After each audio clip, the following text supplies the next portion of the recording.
Bienvenidos a un nuevo episodio. Este me hace mucha ilusión, Joel, que siempre está desde la cámara, porque viene un referente. Lo cogí por ahí por la puerta y lo metí para adentro. David Álvarez.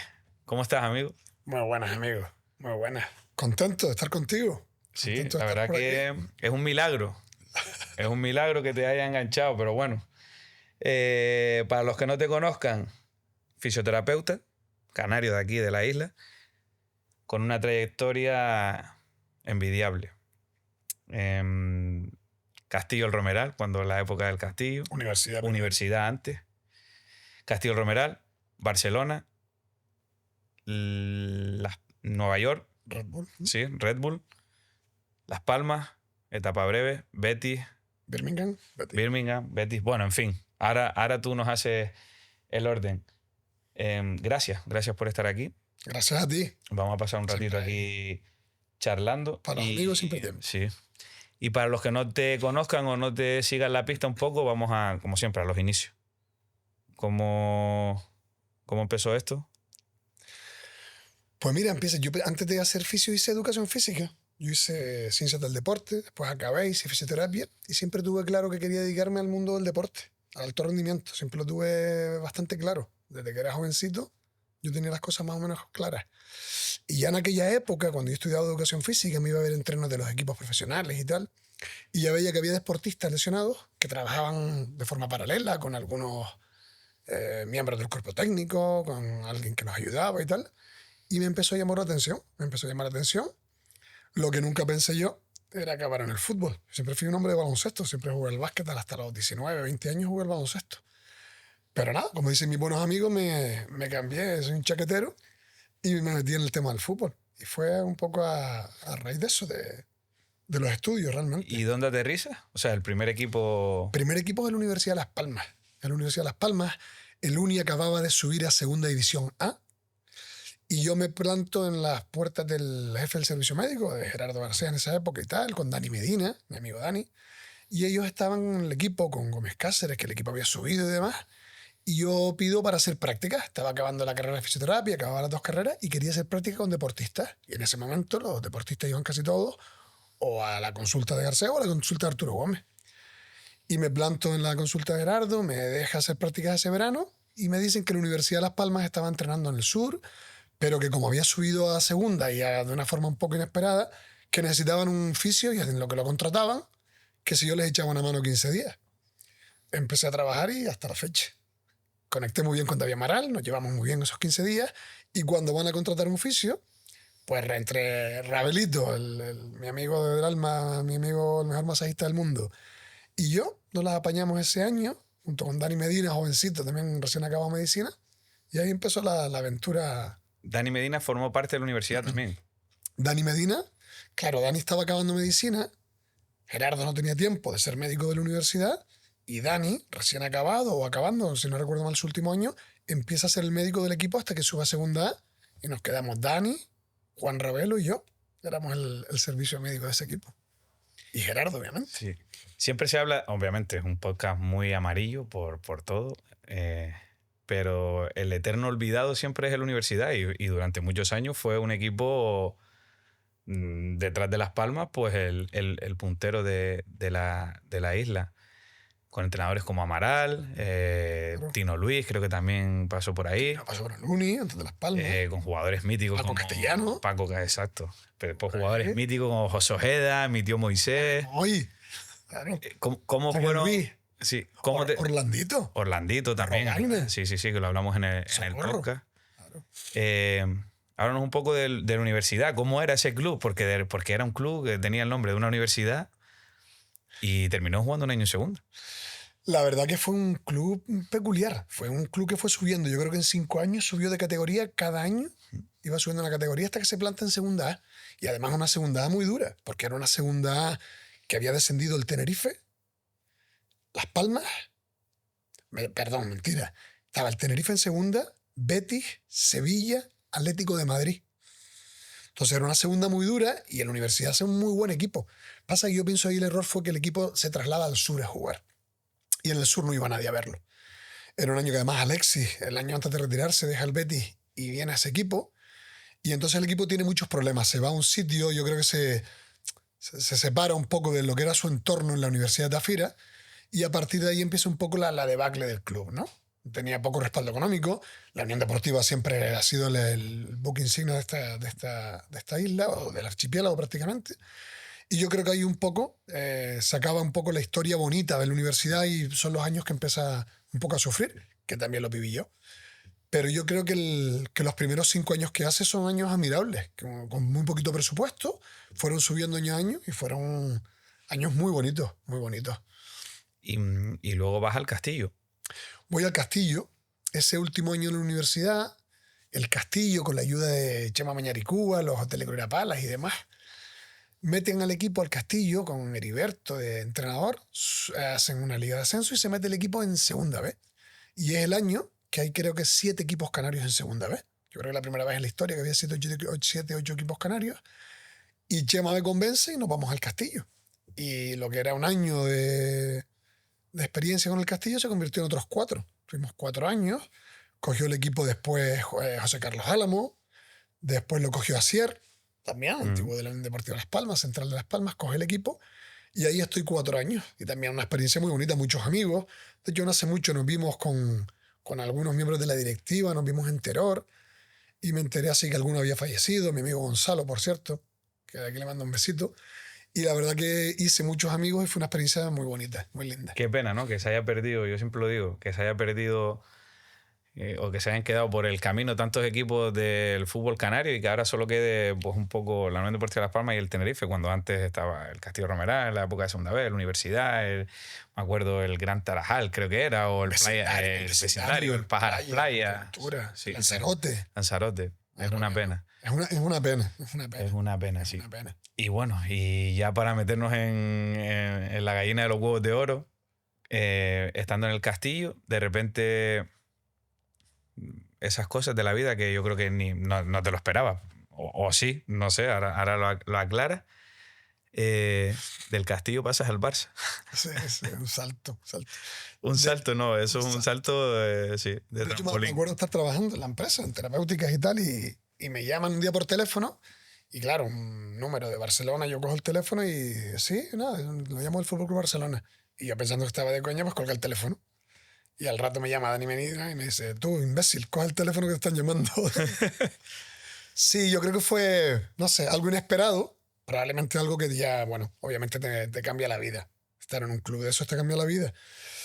Es a través de Dani Medina. Dani Medina acaba medicina, se va a hacer la residencia de médico del deporte a Barcelona, entra en el CAR y entra en el Barça. Empieza a trabajar en el Barça y coincide con Guardiola en el Barça B, que además jugamos esa fase de ascenso, Castillo-Barça B, que aquí creo, si no recuerdo mal, empatamos o perdimos 1-0 o 0-1, y allá en el mini estadio nos metieron 6.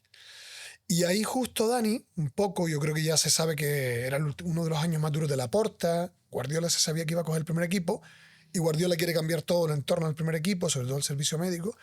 Y Dani Medina, que era su médico en el B, sube con él. Entonces yo a la vez estaba haciendo un máster de alto rendimiento con el Barça ese año. Un máster que organizaba Paco Seirulo y Biomedic. Y ahí empezamos a tener contacto, veíamos hacia algún compañero de Dani, empezamos a hacer buenas relaciones.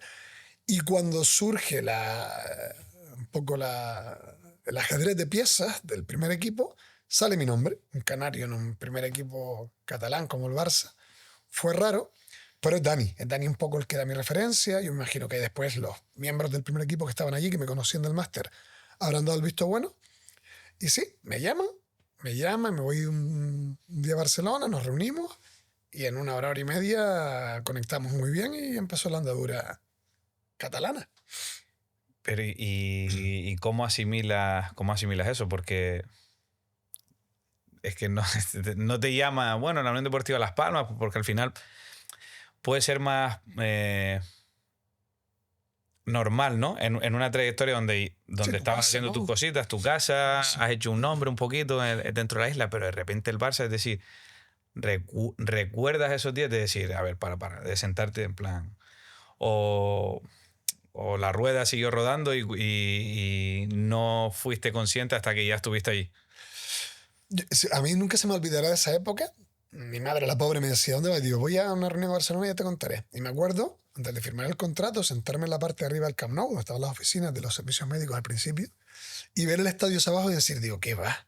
Tiene que ser un sueño, es imposible. Es imposible que haya acabado de esta manera aquí.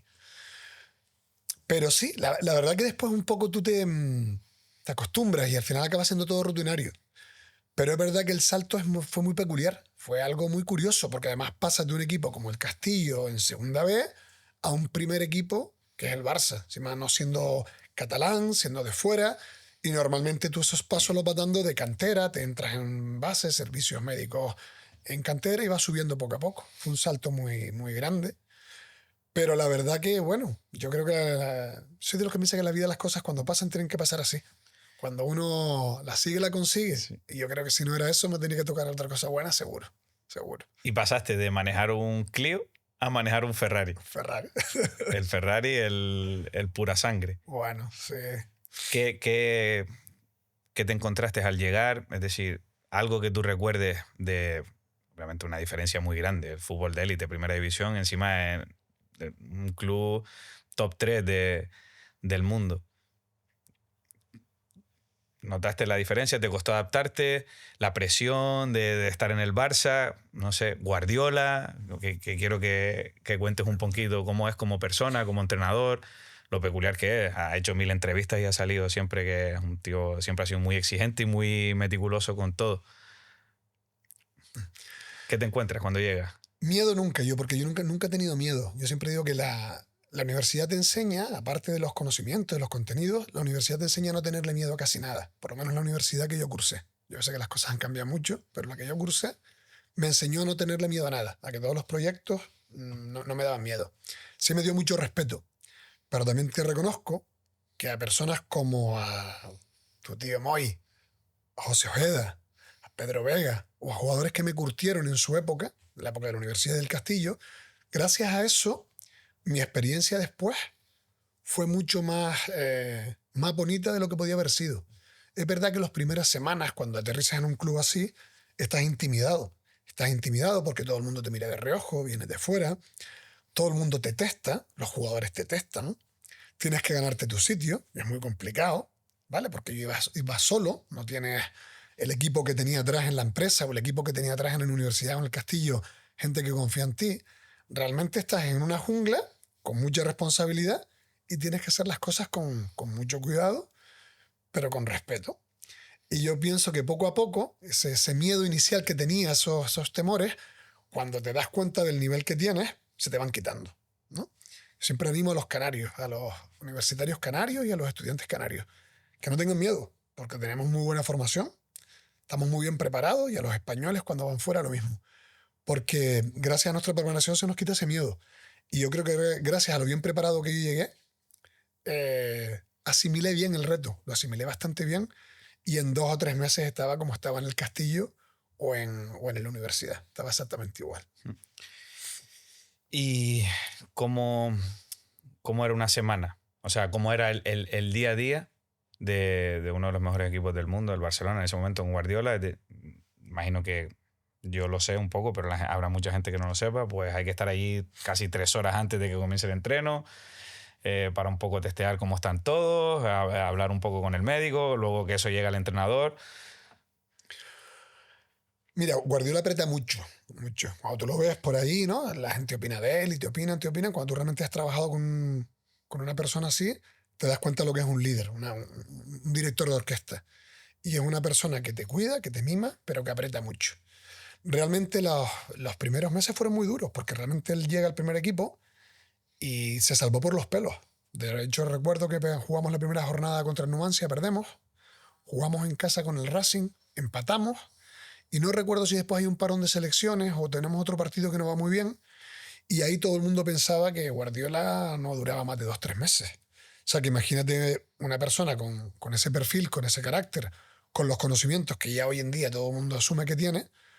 En esa época era un tío muy joven. Guardiola no creo que tuviera 40 años en esa época.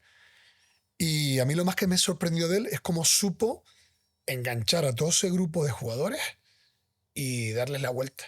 Era un año que tuvo que quitarse de en medio un poco a Deco, se tuvo que quitar de en medio a Ronaldinho, Messi, eso, todo el mundo estaba pendiente de cómo iba a reaccionar ante esas situaciones. Todo en principio no contaba y contó y al final lo supo enganchar. Entonces, solo con ese pequeño resumen, que si ahora te quieres te cuento un poco más, te das cuenta la capacidad que tiene una persona como esa de analizar un grupo y saber un poco sacar lo mejor de cada uno, quitarse un poco del lado lo que le iba a poder molestar y en 3 meses darle la vuelta totalmente a la historia, porque pasó de ser un entrenador que igual no duraba 3 meses a conseguir lo que consiguió en el Barça durante 4 años. Y ganamos ese año los 6 títulos del golpe. Y yo entiendo que por eso se ganó el respeto después y por eso convenció tanto a los jugadores que consiguieron lo que consiguieron en los años siguientes. ¿Cómo te quitas del medio a jugadores de ese tipo? Porque no te está quitando a Hernán de Las Palmas, que es como... Yo creo que él lo vio, ¿no? Yo creo que era un hombre del Barça de toda la vida. Sabe perfectamente cómo funciona el club, por dentro y por fuera. Y él, antes de coger ese equipo, sabía dónde estaban los defectos, los problemas, porque era prácticamente el mismo equipo que tenía Rijkaard el año anterior. Es verdad que firma a Dani Alves, firma a Keita. ¿Quién más trae? Son 3 fichajes lo que hace. No sé si era Cáceres, el uruguayo, pero era el mismo equipo prácticamente. Sube, obviamente, a Busquets y a Pedro, que nadie los conocía, y él los conocía muy bien. Pero yo creo que es un hombre que conocía también el club por dentro y la problemática, que supo mover las 2 o 3 piezas importantes para él poder dirigir el barco. Seguramente porque él sabía que de otra manera ese barco no lo iba a poder llevar. Porque necesitaba enganchar ya no solo los jugadores, a su staff. Él cambia mucho dentro, porque él sabe cómo funciona, como te digo, la empresa, sabe cómo funciona el club. Y entre otras cosas, lo que cambia es un poco el servicio médico. Quiere cambiarlo. ¿Por qué? Pues los entrenadores saben que esas relaciones continuas de jugadores con personal traen vicios, traen desgaste, y yo creo que en un poco le da una frescura al primer equipo que lo transforma totalmente, lo transforma. Y a nivel personal, ¿cómo era tratar a las estrellas para ti, no? Que se te subiera a la camilla, con todo mi respeto, el jugador del Castillo X, que no voy a nombrar a nadie. O Hernán Santana. O Hernán Santana también, que luego después con los años. Yo vine después a tener a Messi en la camilla. ¿Cómo es Messi? O sea... Si te soy sincero, es igual. Las primeras semanas te intimida mucho, pero al final, Hernán, no hay diferencia entre un jugador como eso, porque además yo siempre digo que los que son buenos de verdad, los grandes, son más respetuosos y más agradecidos. Los deportistas de ese nivel son muy, muy respetuosos contigo y te tratan siempre muy bien, casi todos. Hay de todo, como en la vida, en todos los ámbitos hay de todo. Pero Messi es como tú lo ves, competitivo. Él es el mejor del mundo porque siempre ha querido jugar, siempre ha querido entrenar, siempre ha querido estar en el día a día. Y al final uno tiene lo que trabaja, ¿no? Entonces tú las primeras semanas vas con mucha cautela, vas con mucho cuidado, pero en cuestión de un par de semanas ellos te han enganchado a ti. Tú no los enganchas a ellos. Tú los convences de que eres profesional, igual de bueno que ellos en tu sector, y ellos al final son los que te enganchan a ti. Ellos una vez confían en ti, tú te sientes cómodo y te hacen crecer profesionalmente los jugadores así. Y luego vienen, pues, éxitos tras éxitos, tras éxitos, tras éxitos. Viajar por todo el mundo, marca Barça. Y ahora quiero que me comentes un poco cómo viviste esa parte. Guay también un poco, ¿no? De repente fisio del Barça, mola, vas por ahí, todo el mundo una firma, un autógrafo, eres el fisio del Barça, tal. O sea, a nivel personal imagino que eso para ti fue un salto grande también. Pero para cerrar con Messi, yo siempre he tenido la percepción de Messi que se le protegía dentro del club, ¿no? Es tan exagerado como tal. En los entrenamientos se decía siempre que no le podías entrar, que cuidado con Messi. Tú estabas en el entrenamiento ahí... si había una entrada a Messi, todos se tiraban manos a la cabeza ahí como, madre mía. Hombre, yo te diría que no, pero sí es un poco así. Arrestaron a algunos. Sí es un poco así. Sí es un poco así porque al final eran piezas claves. Y yo te diría que Messi y Iniesta era un poco por el estilo, ¿no? Yo creo que eran las perlitas que todo el mundo siempre tenía que cuidar mucho. Además, Messi venía de unos años con muchos problemas musculares, había tenido el año anterior y el anterior muchos problemas musculares. Juanjo, un compañero mío, estuvo muy, muy presente siempre en todas esas lesiones y un poco siempre nos aconsejaba, siempre estaba un poco encima de nosotros echándonos un poco una manilla en eso. Pero sí, sí es verdad que esos jugadores se miman. Entiendo que en todos los equipos grandes siempre, igual que en el Madrid, la época de Cristiano, o ahora Mbappé o cualquier gran estrella, siempre los clubes cuando pasa algo, todo el mundo tiembla un poco, porque evidentemente el proyecto dependía de ese jugador. ¿Alguna anécdota así que recuerdes de que sin querer uno se resbaló y le torció el tobillo a Messi o...? Hombre, yo me acuerdo mucho de Armando Lozano, no sé si te acuerdas de él, un Armando central. Lozano, sí, un central. Eso era duro como... Buen amigo y muy simpático además. Mm. Y Armando él no tenía medida. Filtro. Él entrenaba y entrenaba. Y le daba igual que fuera Messi o que fuera su compañero del Barça, ¿ves? Y cuando subía al primer equipo, me acuerdo el primer entreno, que lo cogió en un choque dividido y casi le parte la tibia. Y me acuerdo, no sé, fue Tito Vilanova, Guardiola lo miró y le dijo, esto no es. Y nunca más. Ya a partir de ahí Armando entendió que eso no se tocaba. A partir de ahí todo frenaba medio metro antes, ¿sabes? Sí. Sí, Es sí. que imagínate lo que puede ser para un club que tú... En un entrenamiento, además. En un entrenamiento, Sí. exacto. Claro. Y luego, ¿cómo a nivel personal para ti, qué te trajo el ser fisio del Barça? Es decir, imagino que abre muchas puertas, conoces mucha gente, viajas por todo el mundo. Encima, se dice que el mejor Barça de la historia. También es que formarte parte del mejor Barça de la historia. ¿Qué te trajo a ti a nivel personal todo eso? Te cambia la vida. Realmente estar en esa época, en ese momento ahí, te cambia la vida, totalmente, ¿vale? Totalmente. Primero, por la repercusión que tiene y segundo, porque tú profesionalmente, quieras o no quieras, coges un nombre y eso te da mucho respaldo profesional para tú tomar decisiones y hacer cosas en la vida que seguramente que el David del Castillo no lo podía haber hecho nunca. Eso me da una seguridad para tomar decisiones en la vida y saber que yo siempre iba a estar un poco respaldado por lo que llevas atrás. Y eso es una parte con la que tienes que jugar, obviamente. Tienes que jugar y tienes que saberla utilizar, sabiendo siempre que no puedes perder el norte y hacia dónde querías ir, hacia dónde querías llegar, pero eso te cambia la vida. Si te digo la verdad, yo esa etapa del Barça no la disfruté mucho, y no la disfruté mucho porque tenías tanta presión por ganar que con el paso del tiempo es cuando la he disfrutado. Cuando veo fotos, veo vídeos, veo cosas que tengo en casa y digo, Dios, qué pasada, ¿no? Camisa de algún jugador y tal.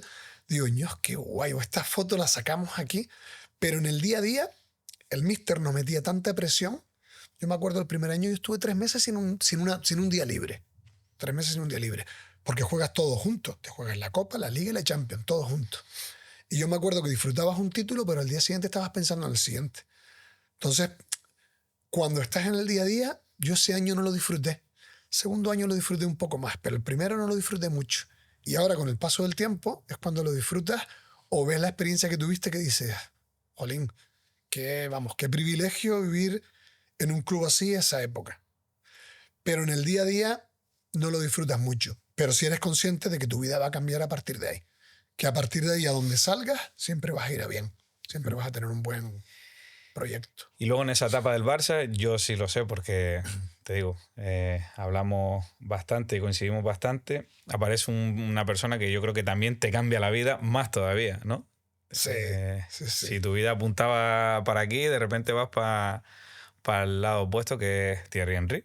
Henry. Nada más y nada menos. Sí. ¿Cómo se fragua un poco, cómo empezó esa relación en el Barça y que acaba pues tú recorriendo medio mundo con él? Mira, realmente mi relación es a través de Vidal. Yo con el que tengo muy buena relación desde el principio es con Eric Vidal.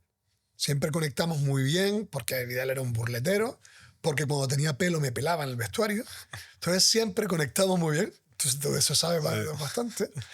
Y conectamos muy bien. Y a partir de ahí empecé a estar mucho con todos los franceses, con los francoparlantes, ¿no? Estaba mucho con Vidal, con Keita, con Yaya Touré y con Henry. Henry era más peculiar. Henry como buen personaje que es, buena estrella, estuvo casi 10 años en la élite. Probablemente sea, para mí, yo siempre lo digo, no porque sea un amigo hecho mío, sino porque creo que fue durante muchos años el mejor jugador de Europa. Yo buscar otro jugador con ese nivel durante 8 o 10 años seguidos, yo no me acuerdo de ninguno en Europa. Y él en principio era un poco reacio, como tienen esas personalidades, siempre es un poco reacio a todo el entorno que le rodea, a las personas cercanas de él. Pero es verdad que a través de Vidal, él tiene una lesión complicada del tendón de Aquiles, y Avi es un poco el que me dice, o le dice a él, oye, déjate del canario que controla. Y empiezo a trabajar con él y la verdad es que le va súper bien. El primer año el del Barça no le fue muy bien y el segundo es su mejor año ahí. Conectamos bien en lo profesional principalmente y en lo personal él vio siempre que yo tenía buena relación con él, pero nunca pasé, principalmente porque en el Barça no te dejan tener mucha relación personal con los jugadores, pero nunca pasé esa línea. Cuando él tiene la oportunidad o le sale el contrato, dice a Nueva York, lo primero que hace es comentármelo. Y me dice, oye, ¿te vendrías conmigo a Nueva York? Habíamos hecho 2 años espectaculares en Barcelona y yo lo primero que le digo es que no. Pero después comentando un poco con mi entorno, con mi familia y con mis amigos que me conocen y ven lo culo inquieto que soy, me dijeron, ¿tú estás seguro que no te vas a ir 5 años a Nueva York? Y empecé a pensarlo. Me acuerdo que fue el verano de la Copa del Mundo de Sudáfrica, de España. Y le fui dando vueltas, vueltas, vueltas hasta que lo llamé. Digo, oye, ¿sigues con esa oferta por delante y tal? Y nada, y la acepto. Acepto irme con él. Llamo a mi jefe en el Barça, a Ramón Canal. Yo siempre digo que lo siento por Jordi Garcés, que es mi jefe ahora, pero o mi socio, mi jefe. Pero yo siempre digo que Ramón Canal es de los mejores jefes que yo he tenido en mi vida. Y cuando se lo comento a Ramón, me dijo, David, del Barça no se va nadie. Ahora, ¿dónde te vas a buen sitio. Tienes que coger esa oportunidad. Y decido irme a Nueva York con él. Y él sí es verdad que vuelve a cambiar mi vida, ¿no? Los 2 años que estoy con él en el Barça y los 5 que convivimos en Nueva York, la verdad que fue probablemente las experiencias más bonitas de mi vida. Me parece muy bonito. Llegas a la MLS de la mano de una estrella a nivel mundial y háblanos un poco de la MLS porque yo creo que en ese momento se apostaba mucho por empezar a traer estrellas, ¿no? Que dieran que pusieran un poco en el mapa la MLS. ¿Qué te encontraste? Porque claro, pasas a nivel Europa del primero, el segundo mejor equipo de Europa. ¿Y del mundo? Y del mundo. Sí, y del mundo. Se nota que yo soy más del Madrid que del Barça, pero bueno. Y llegas a la MLS de la mano de Henry. ¿Qué tal esa experiencia? Sí, la MLS había cambiado. Los primeros años intentó fichar muchos jugadores de nombre, después se dio cuenta que no era el camino y yo llegué en una etapa un poco híbrida. Traían jugadores de mucho nombre, tipo David Beckham, Henry, Rafa Márquez, pero tampoco estaban con el disparate de hacía 3-4 años. Y es una liga que estaba subiendo, de hecho, del primer año que llegamos al quinto que nos fuimos, no tiene nada que ver. La liga no tiene absolutamente nada que ver. Los 4 primeros equipos tenían un nivel aceptable, eran equipos que podían haber competido en una primera en España, ¿no? Los de tabla para abajo, y el resto de los equipos muy físicos, como es el deportista americano, y desgraciadamente no es el primer deporte en ese país, o bueno, afortunadamente, porque el básquet, el béisbol y el fútbol americano tienen mucha tirada, y era una liga que estaba en crecimiento, que se invertía muchísimo dinero, y obviamente David Beckham, Henry y Rafa Márquez eran las referencias para que la liga subiera en bloque. Los clubes tenían que ir subiendo, cosa que me gustó mucho de la mentalidad de ellos, que la liga subiera con todos los equipos a la vez. Unos presupuestos donde no se podían gastar más de X millones, pero que la liga subiera en bloque y no 3 equipos y el resto se quedara hundido abajo. Y bueno, yo creo que Henry un poco marca el perfil de esa liga. Henry llega, yo firmo realmente yo me voy con él, pero a los pocos meses Red Bull me contrata para que le dé forma un poco a todo el club. Yo me llevo a Albert, que era un chico que era el preparador físico, uno de los adaptadores de Luis Enrique en el Barça B. Se va mi amigo Albert conmigo para Nueva York y durante 4 años y medio montamos un poco todo el club. Montamos el área de rendimiento y el área médica con los médicos de baloncesto, de los Brooklyn Nets en esa época. Entonces le dimos un poco una vuelta, toda la cultura y gustó. Rafa Márquez se fue al año y medio de estar allí. No tuvo una experiencia muy buena en Nueva York, pero bueno, se fue encantado. Y Henry acaba su contrato y yo creo que Red Bull y un poco la liga hoy en día es un poco lo que Beckham y Henry marcaron. Henry era la referencia en la costa este y Beckham era la referencia en la costa oeste. Y siempre se intentaba que Los Ángeles y Nueva York llegaran a esas finales, ¿no? Y fue una experiencia muy bonita porque yo pienso que los americanos ven el deporte como ven la vida, muy práctica, ¿no? Tú venías de un fútbol europeo donde lo importante era ganar, sí o sí, y Henry se volvía loco cuando perdía, pero los americanos, como un poco su mentalidad y su sociedad, cuando perdían se preocupaban, pero si la cosa económicamente había ido bien, tampoco se preocupaban tanto. Sí. Cuando miraban la cuenta del banco y decían, bueno, los ingresos decían... Red Bull vendió mucho, produjo mucho, el negocio va bien, ya ganaremos el año que viene. Pero bueno, y esa era un poco las frustraciones del jugador europeo cuando llega. ¿No? Yo me acuerdo en reírse y 2 semanas sin hablar y la gente no lo entendía. ¿Qué le pasa? Digo, ¿qué le pasa? Que perdimos las semifinales. Eso es lo que le pasa. Y eso es un jugador que venía del Arsenal, de ganar lo que ganó, y del Barça, de ganar lo que ganó. Para él era inaceptable. Eso no cabía en su cabeza de ganador. Y como, o sea, dentro de esa relación profesional y de amistad que al final tú tienes con él, ¿cómo era un día normal con él? ¿Cómo es él como persona? Porque a mí, yo lo que veo, se le ve buen tío, cercano, en las entrevistas que da, un tío muy dentro de lo superestrella que puede llegar a ser, un tío muy campechano, se puede hablar con él. ¿Cómo es ir de la mano? ¿Cómo es ir de la mano de él en una ciudad como la de Nueva York? Me imagino los contactos que tendría ese hombre. ¿Alguna anécdota que recuerdes? Muchas. Ahora te cuento alguna. La experiencia es magnífica, es maravillosa. Pero mi día a día con él, que yo siempre se lo dije, era duro, era muy duro. Porque al final son superestrellas que vienen de un nivel tan alto que todo lo que pasa alrededor tiene que ser filtrado por ti. Y yo iba para cuidarlo físicamente y en la camilla. Yo era su preparador físico y su fisio.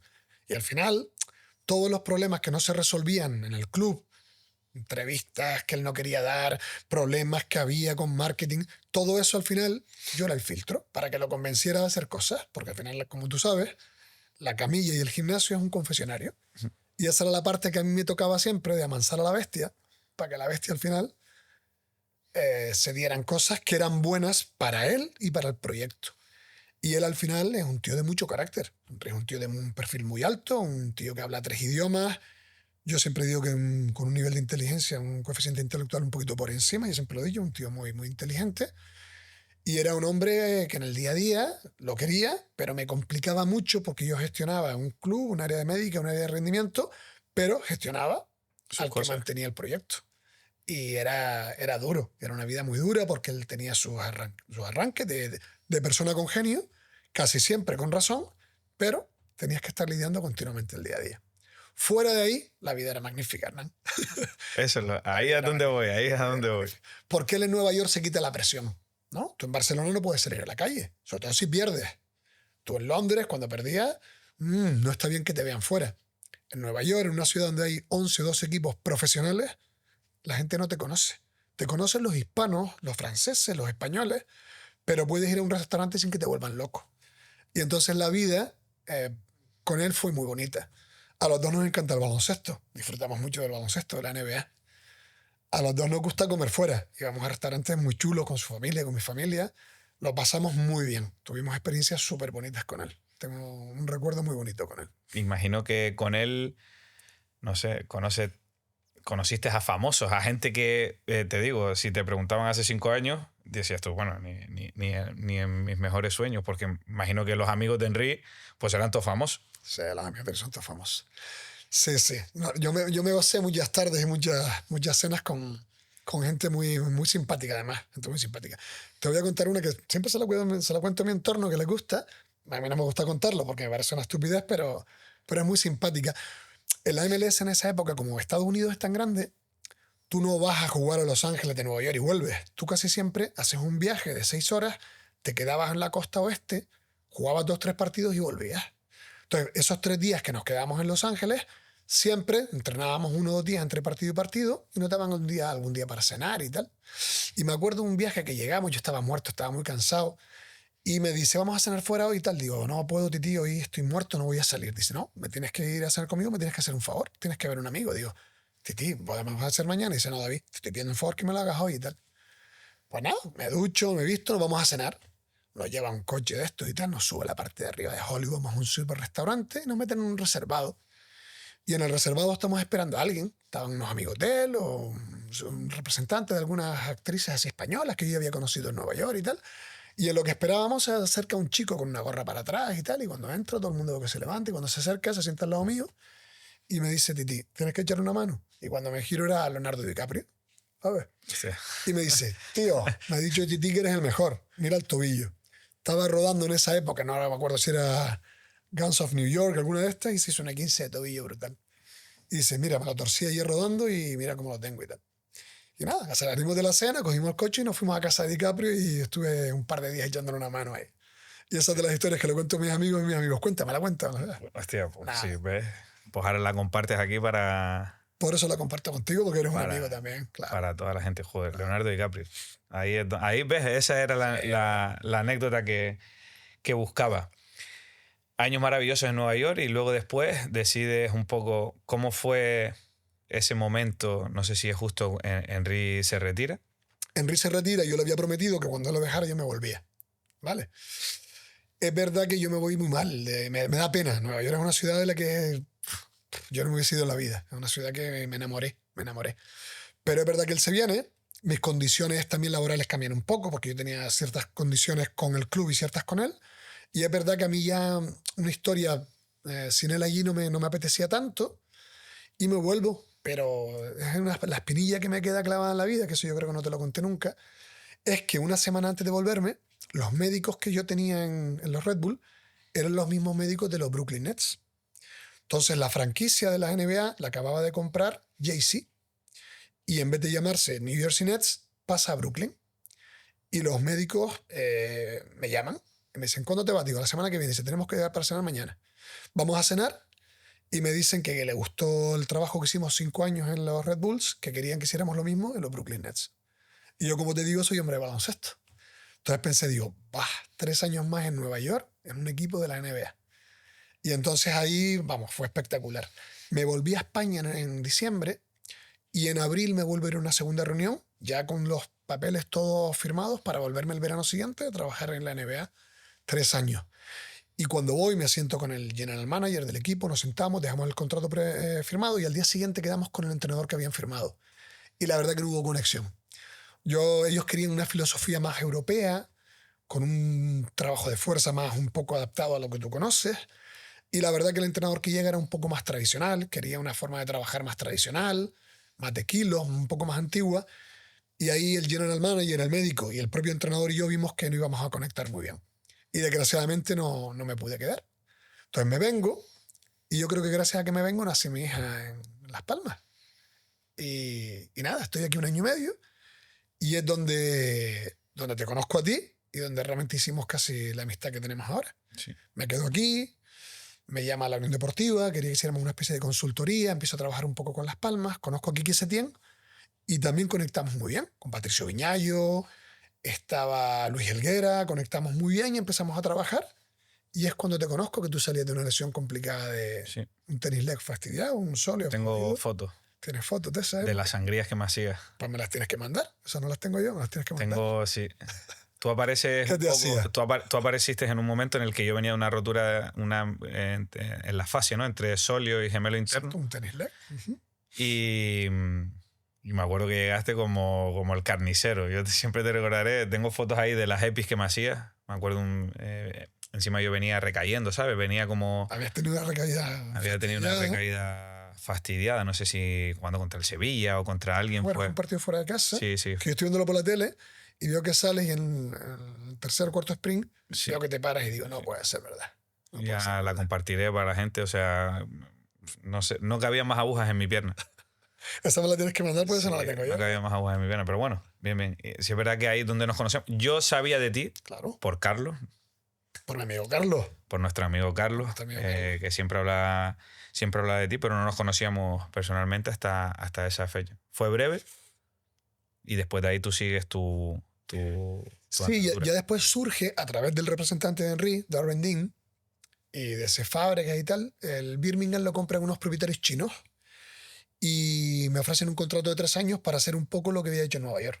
Montarles el área de rendimiento, servicio médico y todo. Y decido, porque tenía una niña pequeña de 1 año, yo pensé que era bueno para ella crecer con el inglés y una experiencia en Reino Unido. Y también te voy a ser sincero, Henry tenía un poco el perfil o la idea de coger el primer equipo del Arsenal. Entonces, por tema de licencias y por títulos para poder trabajar en Inglaterra, me venía bien estar en Birmingham unos años, tener la licencia en Inglaterra, por si algún día Henry cogía el Arsenal, podernos mudar de una forma más fácil para allá. Porque ya en el Arsenal habíamos estado unos meses. Cuando Henry está en Nueva York, hay un parón de 3 meses que Red Bull se lo cede al Arsenal y yo me voy 3 meses Sí, con me él quiere a sonar, sí, me quiere Londres. sonar. Ahí conozco a Arteta, a Andrés Santos, a Sagnac, Clichy, a Van Persie. Ahí trabajamos un poco con jugadores del Arsenal. Y la idea era un poco cuando Arsène Wenger dejaba el equipo que Enrique cogiera el Arsenal. Y esa fue un poco la idea. Y nos vamos a Birmingham. Con mucha pena, hablé con el presidente, con Miguel Ángel Ramírez, hablé con Patricio, le pedí disculpas, pero me parecía un proyecto familiar muy bonito para que la niña creciera en Inglaterra con los 2 idiomas. Y nos vamos a Birmingham. Y en Birmingham realmente no estoy un año porque esas navidades me llama Quique Setién, que está en el Betis. Quique firma en el Betis y me llama Quique Setién. Además que la experiencia en Birmingham con propietarios chinos fue muy caótica. Los propietarios firmaron creo que 5 o 6 entrenadores en 6 meses. Los chinos, nunca había trabajado con chinos, pero la mentalidad un poco que tenían era pensar que con dinero se solucionaba todo.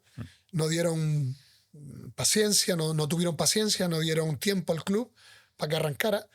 Me decepcionó no el proyecto de vida, que a mí me gustaba mucho vivir en Inglaterra, me decepcionó un poco el club. Y cuando surge lo del Betis, pues decido irme al Betis otros 3 años con Quique Setién. Setién, que siempre se ha recordado aquí como un entrenador que devolvió pues la ilusión a muchísima gente de ver al equipo en primera división. Sí es verdad que eso no lo consigue él directamente, porque es con Paco Herrera con quien ascendemos, pero sí es verdad que mucha gente ahora habla de esa Unión Deportiva Las Palmas de Quique Setién, donde íbamos a estadios Camp Nou, Bernabéu, ese 3-3 en el que conseguimos empatar, y siempre será recordado con mucho cariño. Yo sí es verdad que recuerdo enterarme de tu noticia y alegrarme un montón, porque a mí Quique Setién me parece una persona 10, luego un entrenador 10 también, con sus peculiaridades, como todos los entrenadores, y para allá que te vas, otra vez. Que me voy. La verdad que esa época de Las Palmas teníamos un equipazo, hermano. Sí. Era un equipazo humano espectacular, un grupo humano espectacular, jugadores espectacular, pero es que el equipo jugaba. Yo no me acuerdo con quién, yo creo que fue con Javi el Fisio, el que además Javi. Un buen amigo y lo quiero mucho. Y no me acuerdo si fue en el Bernabéu, el último partido que jugamos ese año. El Camp Nou no me acuerdo. Sé que en uno de los 2 estadios estábamos sentados y me acuerdo que le dimos un meneo al Barça, al Madrid, y me acuerdo si la Javi. Vamos a disfrutar de esto porque esto no se ve muchas veces. Esto se ve pocas veces. Y sí, Quique, como dices tú, con sus defectos, como tenemos todos, y con sus virtudes, es un hombre extraordinario. Es una persona magnífica, un entrenador magnífico. Y me llama un mes de enero, creo que es, y me dice, ¿cómo estás? ¿Cómo estás en Birmingham? Digo, bien, muerto de frío, pero muy bien. Dice, quiero que te vengas, quiero que te sientes con el club quiere cambiar, el Betis quiere cambiar un poco el Tomás Calero, su médico se jubilaba, querían darle otra vez un poco una visión más moderna al área médica, y me gustaría que por lo menos te sentaras a hablar con el vicepresidente y con el director deportivo y tal. Y yo me acuerdo que salgo un fin de semana, me voy de Birmingham nevando, llego a Sevilla y me siento en el Guadalquivir tranquilo a comer. Y ya te convencieron. El clima me convenció, ¿no? Y bueno, tenían un proyecto muy bonito. Me ofrecían 3 años de contrato, me daban libertad y me dejan llevarme una persona de confianza conmigo para poderle dar forma a la estructura. Y me llevo a Raúl Velázquez. Pensé en nuestro amigo Carlos Reyes, que en su día lo hablamos, y al final decido tirar por Raúl, por temas que mejor aquí no los hablamos, son personales y son cosas que ya he hablado con ellos. Pero bueno, y estamos 3 años en el Betis, que se ampliaron otros 3 más. Es que, claro, yo anoté aquí el Betis y puse Joaquín así en grande. Bueno, Joaquín es mucho. Joaquín es de los mayores personajes que tú puedes conocer en tu vida. Es muy simpático. Es tal y como ves en la tele, porque yo me enfrenté contra él como jugador, y yo tengo una anécdota también que creo que no la he contado nunca. Esa época en la que nosotros íbamos muy bien, volando, y jugábamos en el Estadio Gran Canaria. Y me acuerdo que estaba Rubén Castro, delantero. En esa época, yo no sé si tú estabas, pero habíamos sufrido como varias lesiones en los centrales nuestros, y yo estaba jugando de central. Y me acuerdo que, pues con Rubén, lo típico, canario, está ahí hablando y tal. y no sé si íbamos ganando 2-0 y claro, escucha a Joaquín. El Betis tenía un lateral izquierdo, derecho, italiano, que ese día no estaba dando pie con bola. Y Joaquín era de esos tíos que hasta en momentos como eso, que estás a no sé cuántas pulsaciones, concentrado o algo de eso, se ponía Joaquín, con el arte que ya le sale de manera natural. ¿Viste? Quita el italiano ese, por Dios, que me tiene negro. Que no da pie con bola. Se puso las medias de otro color. Todo esto en medio del partido. En medio del partido. ¿Sabes? Yo lo miraba y no sabía si reírme o decir, quítalo, quítalo. ¿Viste? Rubén, que no se está enterando, Rubén, ese tío, madre mía, que está jugando con ellos. Un personaje. Y claro, tú dices, entre eso, que te lo dice en medio de un partido con esa naturalidad y esa como, quítalo para allá, que está jugando, que se puso las medias diferentes. Es un personaje. Y luego lo que ves por el de la tele. Es mejor, Hernán. Hay jugadores o personas o personajes que tú lo ves en la tele y te haces una idea de ellos de una manera y cuando los conoces, bueno, pues tampoco es como, tiene sus cosillas. Joaquín, cuando lo conoces, es muchísimo mejor. Es mucho más auténtico y es lo que tú ves. No te está engañando absolutamente nada. Le da igual absolutamente todo. No tiene vergüenza, no tiene ningún tipo de complejo. Es un tío que te hace el vestuario súper alegre, te da un... Es una pasada. Es un tío espectacular. A nosotros nos hizo estar en casa desde el día 2. ¿Sabes? Fue llegar y ya eras como te sentías en casa. ¿Sabes? Es como si tuvieras que quedarte con un jugador histórico del Betis, una leyenda viva del Betis, podría ser Joaquín, por lo que representa, por lo que ha hecho por el club. Yo me quedé con la gana de ver a Gordillo. Porque lo conocí ya después de las historias que me ha contado y las que yo sé. Siempre digo, Gordo, ¿cómo no pude estar en un vestuario contigo un par de años? De lo que yo he conocido me quedaba con Joaquín, pero yo creo que Gordillo... De hecho, cuando se juntan los dos con Alexis, las historias, Hernán, te puedes estar 5 horas riendo continuamente. Y te cuentan la misma historia a los 2 meses y te puedes reír lo mismo más. Porque son muy parecidos, se llevan muy bien y además son uña y carne. Joaquín y Gordillo son uña y carne. ¿Y recuerdas alguna con él, especialmente con Joaquín, tuya personal? Con Joaquín no te hizo ninguna novatada, no te hizo ninguna la del nuevo, la del sí, que se lleva mucho en el... La del nuevo. La típica de Joaquín que te dice siempre, Canario, yo he tenido en mi vida muchos oficios. Mira, a esta le gusta a Joel. Pero muchos oficios. Y tú para mí, tú esperas que te voy a decir eres el mejor. Dice, tú para mí eres el número 35.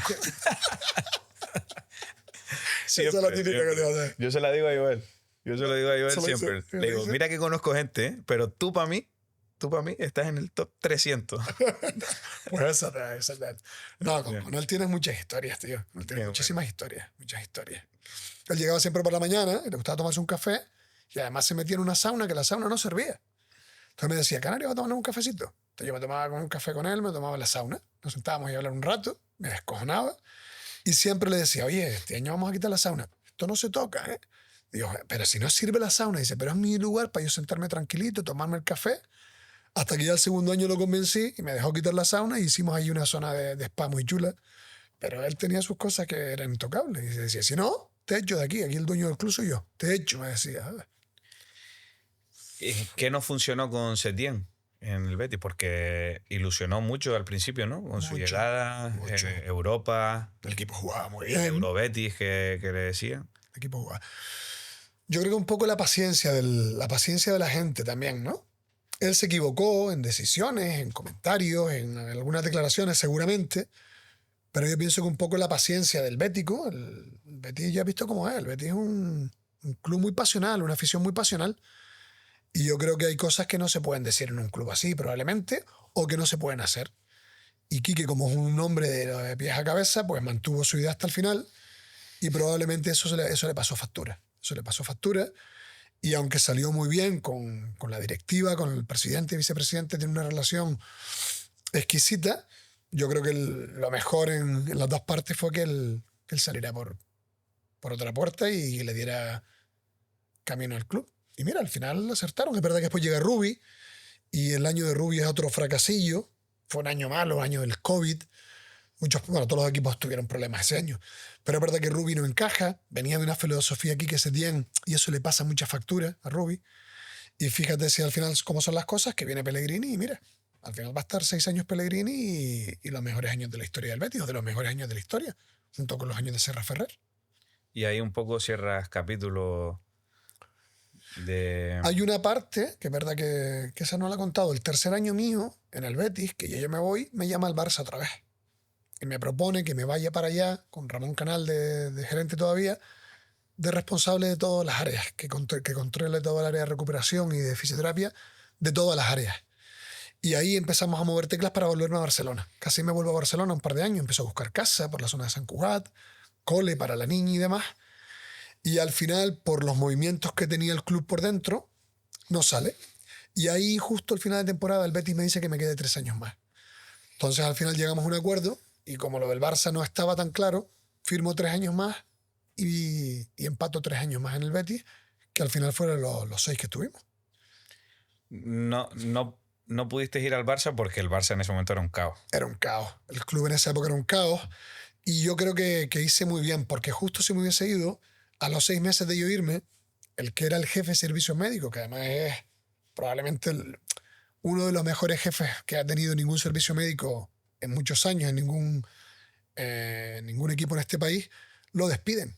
Cambia la junta directiva, cambia un poco todo lo que es la gerencia del club y despiden a la persona que me quería llevar. O sea que probablemente, aunque yo con Xavi tenía una relación exquisita, y todavía la tengo y tenemos muy buena relación, el que un poco apostaba porque yo llegara a ese puesto, a los 6 meses ya no estaba. O sea que igual probablemente esa decisión hubiese sido o equivocada o me hubiese durado la experiencia poco tiempo. 3 años más en el Betis, renueva. Y hasta ahí es donde creo que yo que... 2 años muy buenos, los 2 primeros de ese segundo bloque, los 2 primeros. El tercero fue un año duro. Duro porque mi gente de confianza se va. Raúl, el fisio canario que estaba conmigo, se tiene que volver por temas laborales de su mujer. Ya el 6.º año no lo completa. Mi otra mano derecha se va a trabajar a Arabia Saudí. Yo me rompo el tendón de Aquiles en pretemporada en Inglaterra, en Londres, con el equipo. Estoy 2 meses de baja, empiezo a trabajar a las 6 semanas con un botín y empezamos a tener muchos problemas. Una lesión de isco del año anterior aquí en Las Palmas, jugando aquí en el estadio Saúl Coco. Gran Canaria. Saúl Coco. Fractura el peroné, tenemos problemas con isco. Cae Fekir, caen 5 o 6 jugadores con fisios que acababan de llegar nuevos, que no eran ni mejores ni peores en los que estaban, pero que yo no controlaba. Y encima pierdo el contacto esos primeros semanas y fue un año duro. Un problema de salud un poco así en casa también, de un miembro de mi familia. Y al final es un año duro, el último en Sevilla. Pero bueno, al final pasa el año, acabamos bastante bien, el equipo consigue los objetivos, el club se mete en Europa y bueno, es verdad que es el final de un ciclo y ya me vuelvo para casa y llevo ya, nada, 1 año y medio por aquí. 1 año y medio por aquí. 1 año y medio y ahora nos vamos a meter en eso. Te iba a preguntar ahora en qué proyectos estás, aparte de TAC, que David Álvarez y TAC van de la mano. De la mano, Sí. 23 años Van de ya. la mano. Tienes copado toda la lucha canaria. Todos los luchadores de lucha canaria vienen de todas las islas a tratarse contigo. Claro, por eso necesitas el bice que llevas, claro. Los brazos que llevas para tratar a los animales. Eso es porque entreno también todavía, ¿eh? También, eso es verdad. ¿Dónde andas ahora? ¿Qué andas? ¿Con qué proyecto? Mira, Hernán, yo soy un culo inquieto. Yo sigo siendo el mismo de hace 25 años. Sigo teniendo inquietudes. He aprendido a vivir un poco mejor. Intento no trabajar los fines de semana tanto. Trabajo menos. Pero sigo, como dices tú, con terapias acuáticas canarias. Llevamos 23 años. Y es verdad que el año que me voy de Sevilla montamos una consultoría, ¿vale? Entre ellos 2 de estos oficios que te comentaba y un médico muy potente, con uno de los jugadores que estuvo con nosotros muy vinculado, con Claudio Bravo, el portero chileno. Montamos una consultoría y lo que hacemos ahora es trabajo las semanas que estoy en Las Palmas y de resto pues consultamos jugadores a nivel internacional, Milán, Madrid, Londres, y llevamos jugadores directamente también. Lo que hacemos entre Raúl, Manu y yo y algún fisio más que tenemos contratado, pues lo que hacemos es vamos a la ciudad donde están estos jugadores y bien, tratamos al jugador y nos sentamos con sus servicios médicos para coordinar, o sus preparadores físicos para coordinar su rendimiento, sus tratamientos, o bien vamos a clubes, presentamos un poco alternativas a lo que hacen o mejoras, posibles mejoras, si nos contratan, presentamos estudios y nos volvemos. Y eso, como te digo, siempre un poco condicionado a que los fines de semana los quiero pasar aquí y que las semanas con mi niña, que va a cumplir mañana 10 años, tienen que ser las semanas con la niña porque si no, al final tú sabes cómo es esto. Sí. El fútbol te absorbe y te pierdes a la gente que quieres y te pierdes a la familia y a los amigos. ¿Y hacia dónde crees que está yendo el fútbol en el sentido de tú, bajo tu experiencia y tu formación y los años que llevas? Cada vez se asocia más ya que el futbolista ya profesional de cierto nivel ya viene acompañado de su equipo, ¿no? Cuando eso antes, hace 10 años, era impensable. Es más, había esa pelea de los clubes entre si ibas por fuera, no ibas por fuera, esos celos, no controlados.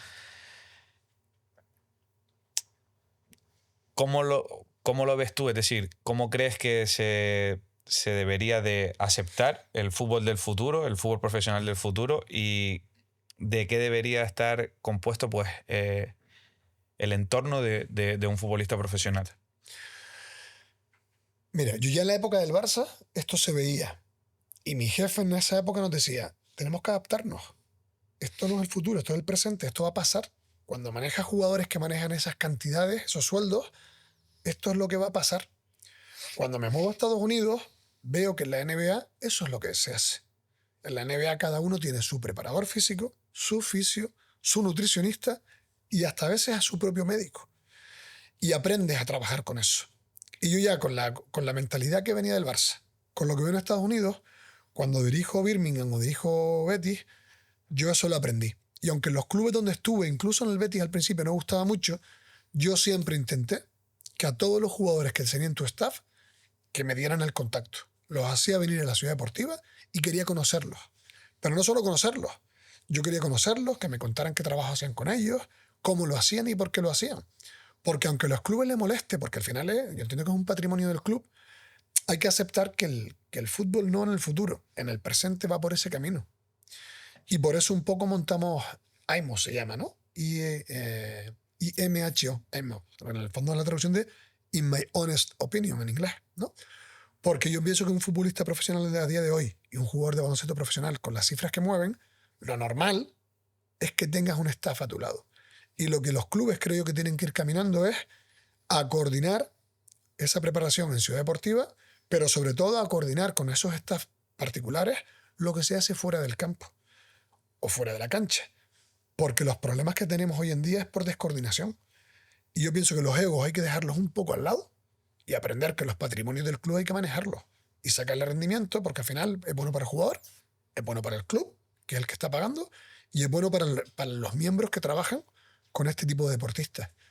Ya no te digo el futuro, el presente está siendo así. Y espérate un par de años, bueno, tú ya lo has visto con todos los compañeros, excompañeros que tú tienes, y lo ves en alto nivel. Es raro ya el deportista de primera división o de Premier o de Calcio que no tiene su preparador físico, su fisio y su nutricionista. El año pasado estuve yendo mucho a Milán por el tema de un jugador que llevábamos y demás, y recuerdo que al principio yo le decía, estaba Zlatan y Ibrahimovic allí, que además estuvimos juntos, y yo le decía al jugador con el que iba, tío, necesito hablar con tu médico. No, digo, no quiero que escondas nada. Y si no me dejas ir, yo no vengo más. Necesito hablar con tu médico. Es verdad que esa primera reunión no gustó mucho en el Milán. Pero ¿sabes qué? A día de hoy seguimos colaborando. Porque al final se dieron cuenta de que es lo mejor para el jugador y eso es bueno para el club. Y al final cuando tú haces las cosas con honestidad y de cara y no mientes, el jugador está tranquilo, se lesiona menos y el club le saca más rendimiento. Y yo creo que en el futuro, el presente debería ir por ahí. Quitarnos un poco el ego a un lado y aprender que tenemos que trabajar más de forma conjunta. Y teniendo en cuenta que cada vez hay más partidos, calendarios más saturados, menos descanso, ¿qué cree David que se tiene que mejorar o implantar dentro de los clubes a la hora de entrenamientos preventivos, no sé, para intentar reducir pues, el número de lesiones? Hablamos mucho de cruzados. El otro día escuchaba que porque un chico en el San Mateo se jodió el cruzado, pero si era parcial, que ya están recomendando no operarlo. O sea, creo que la medicina está avanzando mucho y cada vez aparecen nuevas técnicas y demás, pero para David, qué sería, si a ti te dieran las llaves de un equipo ahora, pues qué metodología implantarías en el equipo al que llegase? Yo te lo voy a dividir en dos partes, ¿vale? Por un lado, la parte que me plantea y después hacemos una reflexión de otra parte. De lo que yo hacía en el fútbol del Castillo de la universidad a lo que hago a día de hoy y lo que veo a día de hoy, la diferencia es abismal, ¿no? Es como estar en la estratosfera Sí. o en la base de la Tierra. ¿Qué pasa? Si tú te pones a analizarlo, los jugadores se siguen rompiendo y se siguen lesionando. Y hay clubes que invierten más y que invierten menos. Pero en el peor de los casos, invierten muchos millones más que hace muchos años. Entonces, algo estamos haciendo mal o no estamos terminando de controlar. Y cuando tú tienes un equipo que presume mucho de que este año se lesiona poco, el año siguiente se lesionan mucho. Entonces, yo creo que no es solo una cuestión, que si quieres nos metemos un poco en eso ahora. No creo que solo sea una cuestión de lo que hay que implementar, sino creo que es una cuestión de lo que tenemos que reflexionar. Y el ser humano es un ser humano. Y por mucho que nosotros queramos apretarlo y hacer que compita cada 48 horas, el metabolismo tiene su tiempo y necesita su tiempo de recuperación. Tú miras los equipos grandes, por no dar nombres, tienen 6, 7 tíos lesionados cada plantilla. Y eso no es más que un reflejo de lo que está pasando. Viajes largos, jet lag, poco descanso, competición, los sometes a tensión, a presión y además con 2 o 3 días de descanso entre partido y partido. Obviamente, si tienes una plantilla grande, tú puedes dar un poco más de descanso. Pero cuando tienes plantillas muy justas, es normal que los jugadores al final se fatiguen. Y lo que te digo, a lo mejor tienes un buen año, controlas muchos factores, pero el año siguiente te dejas ir o viene toda la fatiga acumulada del año anterior y ahí es donde caen todos. Entonces la reflexión es un poco que yo pienso que los organismos tienen que pensar qué cantidad de partidos se juegan al año, cómo se deben jugar y sobre todo si compensa o no. Hablaba el otro día con algún jugador, también así conocido, y me decía que el nivel de los últimos mundiales había caído mucho. Claro, si los mejores jugadores llegan con 60 partidos arriba, ¿cómo quieres tú que estés frescos en julio, en verano? No aguantan, es imposible. Entonces, si pierdes a los mejores para las competiciones más bonitas, hay que poner una balanza. Y en la otra parte de reflexionar, ¿cómo lo haría? Pues bueno, lo haría como un poco se está haciendo hoy en día. Creo que lo haría con un poco más de transparencia, como te diría, ¿no? Intentar integrar un poco más a las personas externas que están cerca de los jugadores, que tienen sus staff personales. Y más que invertir más dinero, yo invertiría en más formación. Que el personal que contratas esté un poco mejor formado, que tenga una filosofía común, que no vaya cada uno por su lado, sino que tengan una forma de pensar parecida y sobre todo que eduquemos a los deportistas jóvenes, que sepamos educarlos y que sepamos enseñarles hábitos saludables y qué es lo que es correcto y lo que no es correcto, tanto dentro del campo como fuera del campo, tanto como en el gimnasio como fuera del gimnasio. Y en eso no solo va el fútbol, el baloncesto, la lucha, con los luchadores, continuamente, con los grandes puntales lo hablo. Esto tiene que cambiar mucho más todavía. No puede ser que invirtamos mucho en pagarle sueldos a los jugadores y que no invirtamos en su salud, en la base y en educación y en formación para los chicos jóvenes que salen, que al final son el futuro, son los que van a mantener esto. Estoy completamente de acuerdo. Creo que por culpa sobre todo de quien organiza el bacalao, por así decirlo, se está sacrificando un poco, se está metiendo más cantidad en deterioro de la calidad del producto. Pero bueno, no Es parte del show. No podemos, sí. Es parte del show y como la bola cada vez crece más y hay más intereses económicos, es muy difícil pararlo. Pero yo no sé si serán los jugadores los que algún día lo paren, no sé si serán los clubes los que algún día digan que no pueden pagar más, pero es verdad que el rendimiento, bajo mi punto de vista, cae mucho y los grandes jugadores ya no aguantan ese ritmo, no lo aguantan.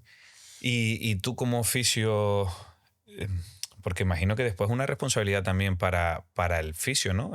Porque tú sabes que en el fútbol todo es inmediato, es decir, si te lesionas, se intentan acortar los plazos. Si es para 6 semanas, intentas que esté en 3, con todo lo que eso conlleva. Llevar al futbolista, el futbolista a veces un poco se convierte como en una marioneta, ¿no? Un experimento de voy a ver si con esto puedo ajustar un poco. ¿Tuviste algún caso de saber que un jugador no estaba, pero imagino que después está la presión del entrenador de lo necesito para el domingo?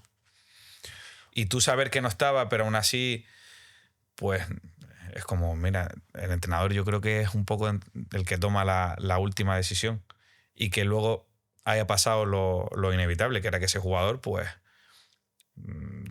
se rompe un cruzado o una lesión de larga duración. Y si eso a ti, como persona, también entiendo que también afecta, ¿no? Claro. El hecho de ir en contra de tus principios, de yo como oficio sé que esto no está bien, y es una persona, es lo que hablaba, son personas.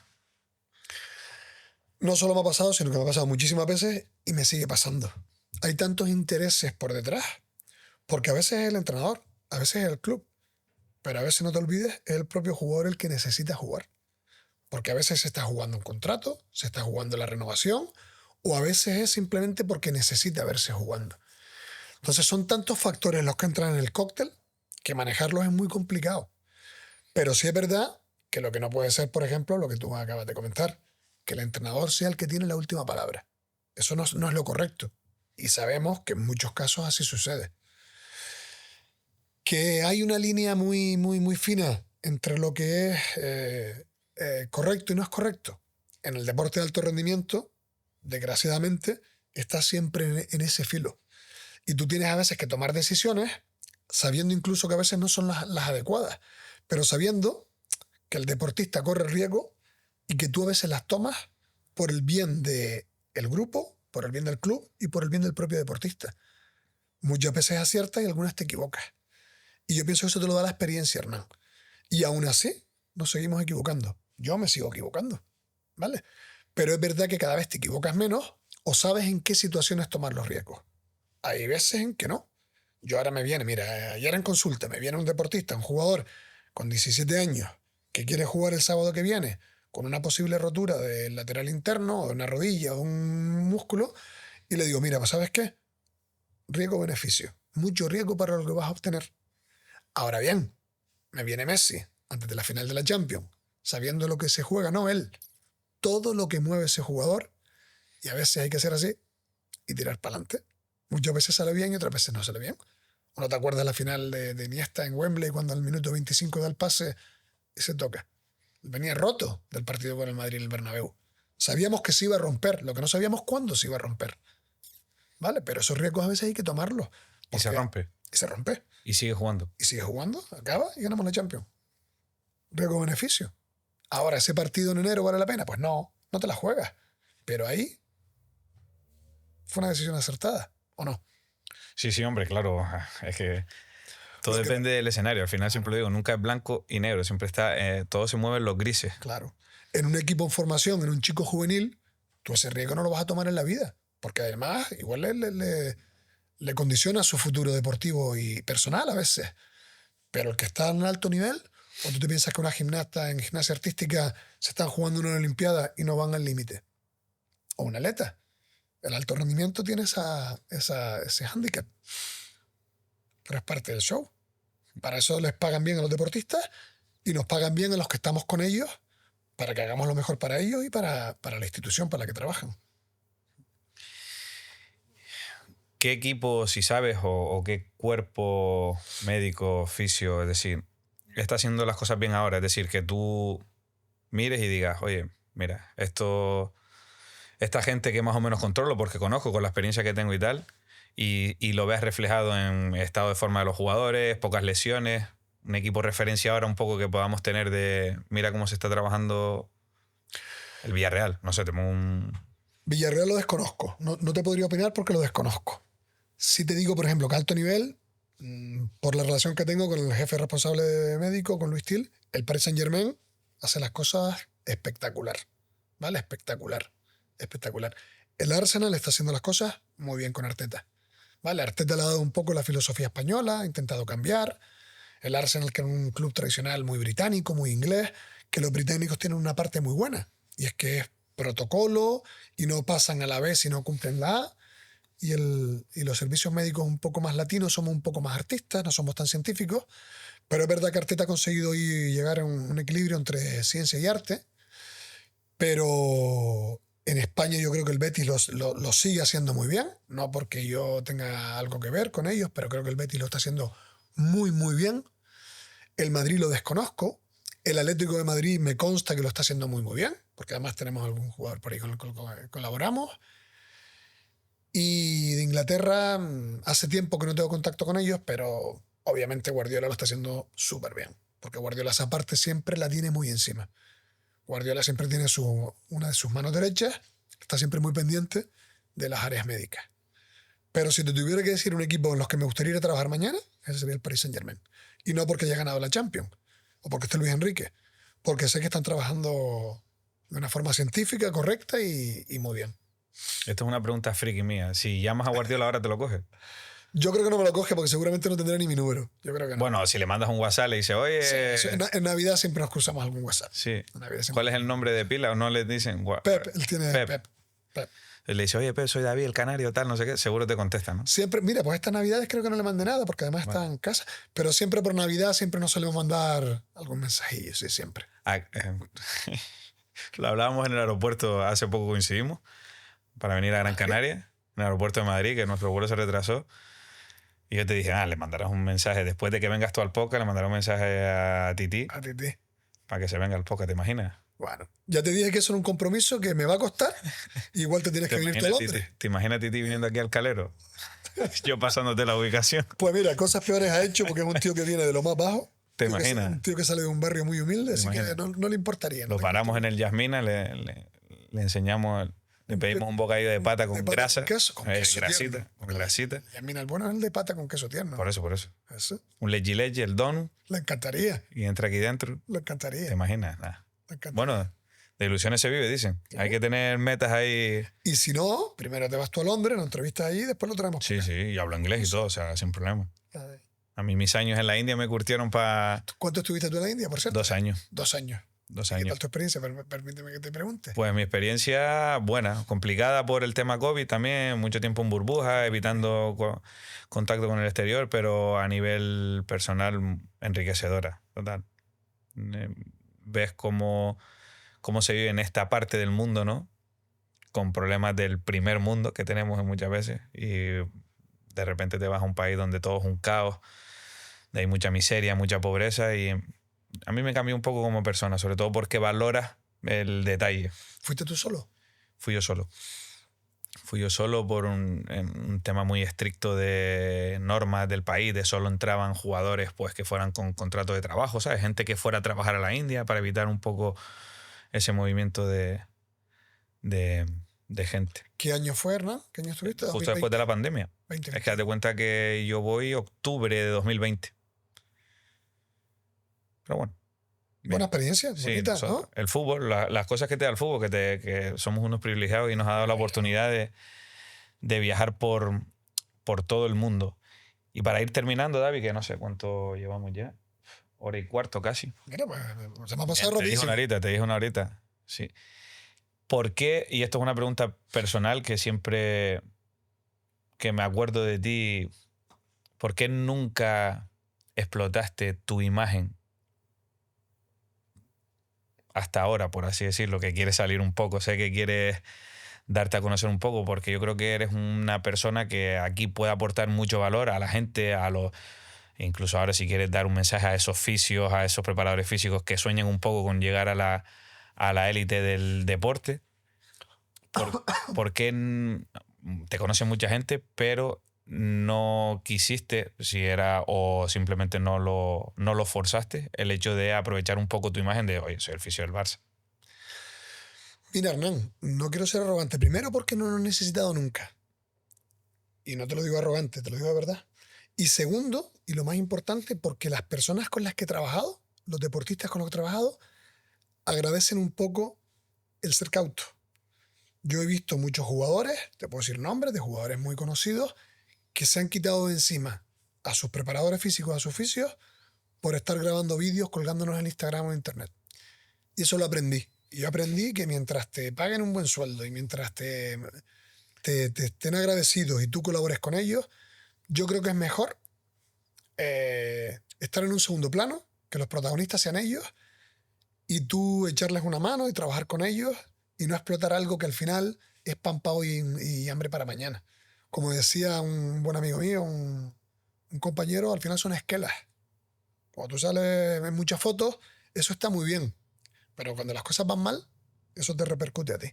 Entonces, al final, mira, nos pasa con un jugador. No te voy a dar nombres, pero nada, se ha roto este año 2 o 3 veces. Y a uno de los oficios que lo lleva, que está siempre colgando cosas, le digo, como no me hacía caso, al final lo que he tenido que decirle es, vamos a esperar a que se rompa por tercera vez para que aprendas. Y ahora por fin aprendió. Y ahora se ha dado cuenta que mientras más fotos sale, peor es, porque cuando rompe mucho, al final las redes te matan. Entonces yo soy de los que piensa que hay que estar siempre en un segundo plano, trabajar, trabajar, trabajar, trabajar y trabajar. El secreto es trabajar. Y ahora ya con 50 años, igual sí es verdad que puedo explotar un poco más mi imagen, porque tampoco estoy en un club como el Barça o con un jugador como Henry todos los días. Es verdad que trabajo con jugadores, pero me da igual sacar una foto, sacar un vídeo o poner una camiseta en mi centro, que nunca tú has ido y jamás la verás. Porque entiendo que un Y poco... si pones la mía. Pero la tuya será de las primeras Al lado que de voy a la de poner. Henry ahí. La tuya será de las primeras que voy a poner. Que por cierto no la tengo firmada. Eso, mira. Bueno, ya me paso por ahí. Un día que esté tieso, que aproveche y, ¿Qué te pasa? y matamos 2 pájaros de un tiro. Por favor. Pájaro de un tiro. Pues sí, yo al final yo creo que después hay muchos intereses también, ¿no? Entiendo que cuando llega un jugador de un perfil, pues para el preparador físico que no lo conoce nadie o para el fisio que no lo conoce nadie, es una manera de Claro, normal. monetizar su trabajo y de atraer clientela para su centro o para su bienestar. Normal. Eso es normal y seguramente yo ahora lo haría. Pero como a mí me pasó al revés, yo entré por otra puerta con mucha suerte, que fue el Coliseo, yo a partir de ahí realmente ya no lo necesito. Porque ya entre ellos van hablando. Si les va bien, ya este está con este, oye, a mí me va bien con este, vete y llámate a este. Y al final la verdad que no Nunca lo necesitaba. necesitaste, ¿no? No lo necesité. Por suerte no. Si no, te pediré que todas las semanas nos sentemos aquí un ratito. Eso sí te pediré. No, sí, porque con el éxito que estás teniendo. Este podcast se va a ir viral a nivel mundial. Yo confío, te lo decía, yo confío que este podcast lo vea Titi. Yo se lo voy a mandar si él no Sí, lo quiere sí, ver. sí, sí. Y, oye, vete esto que bastante me comí yo tuyo. Sí, exacto. Bastante hice yo por ti como tal. Y ya yo con eso ya más que suficiente. Lo convenceremos. No te preocupes que lo convenceremos. Pues David, si quieres añadir algo más, algún mensaje, sobre todo a acabar un poco dándole esa esperanza a la gente, al canario, a la gente fuera que esté viendo, pues que los sueños se cumplen, ¿sabes? Que a ti te tocó ir puerta y decir, oye, que práctica. Lo que le digo siempre a los chicos de prácticas que vienen, a los que están en la universidad, que no tengan miedo, ¿vale? Que el canario está igual de formado mejor que cualquier otro oficio o preparador físico de cualquier sitio, que el español está igual de formado que cualquier otro oficio o preparador físico de cualquier parte del mundo, que no tengamos miedo y que no perdamos la ilusión. Que siempre, en cualquier momento, siempre, si la sigues, la consigues. Y al final se te moverá una tecla, tendrás más suerte, menos suerte al principio, pero el que es trabajador y el que la sigue siempre la consigue. Que no tengas miedo y para adelante. Muchas gracias, amigo. Listo. No, gracias a ti, te lo digo. Sé que has sacado tiempo ahí dentro de tu apretada agenda, así que nada, agradecértelo. Esta es tu casa. Espero que vengas en la segunda temporada. Esta es la primera. Espero que vengas en la segunda temporada y tengamos millones de seguidores. Si viene Henry, vendré con él, espero. Hombre, por supuesto. A la gente, esto siempre se me olvida decirlo, pero lo voy a decir ahora mirando a cámara. A la gente que nos escucha pero no se suscribe, simplemente darle a la campanilla, que a nosotros nos ayudan bastante. ¿Vale? Espero que les haya gustado el episodio y nos vemos en el siguiente.